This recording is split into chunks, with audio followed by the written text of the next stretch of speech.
Tara, magluto na tayo ng CPA. Bakit ba CPA? Kasi syempre ito ay ang chicken and pork adobo. Kasi nga naman ang mga anak ko, yung isa gusto ng chicken, yung isa ay pork.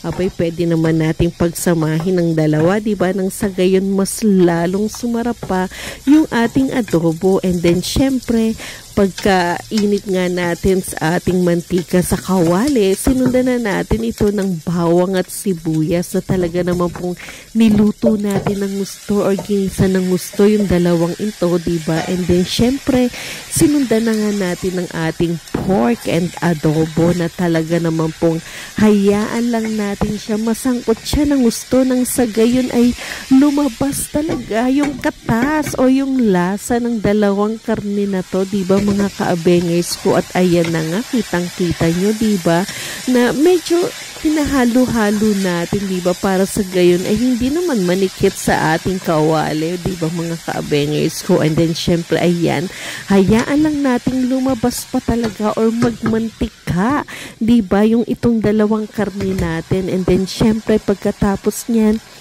timplahan na natin ito ng pamintang durog. And then syempre, ang hindi natin makakalimutan ay ang siling green na talaga naman pong pagkalagay ko ay Diyos ko po, napakaan ng aroma. Sobrang bango talaga niya. Kaya naman po dyan pa lang, alam mo na lalabas na napakasarap talaga nitong ating niluluto di ba, mga kabengers ko? And then syempre, hayaan pa natin itong masangkot siya pa ng gusto na talagang medyo malambot-lambot pa. And then syempre, isabay na rin natin yung ating mga patatas. Ayan, di ba, nang sa gayon sabay-sabay na silang lumambot, di ba? And then syempre, pagkatapos nga yan, di ba, nasa tingin natin na okay na yung ating karne, di ba?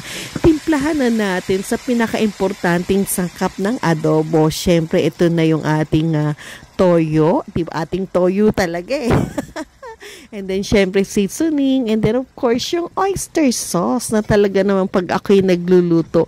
Yung tatlong yan ay laging magkakasama, diba? And then, syempre, haluan na rin natin ng konting tubig. And then, tsaka natin pakuluan pa ng pakuluan, diba? At nang medyo okay at kumukulo na, syempre, sundan na natin ng suka naman, diba? Huwag lang natin itong haluin, diba? Hayaan lang natin itong kumulo pa. And then, syempre, pagkakulungan niyan, di ba, mga kabengers ko, wow, kung pagkabukas ko talaga nung takip ng ating kawali, ang bang-bang talaga. Ayun na, Diyos ko, excited na ako rito sa ating quail eggs, diba? Na talaga naman pong mapaparami na naman ang ating makakain nito, diba? Kaya naman pong approve sa panlasa ng lahat itong ating adobo. Kaya tara, kain na!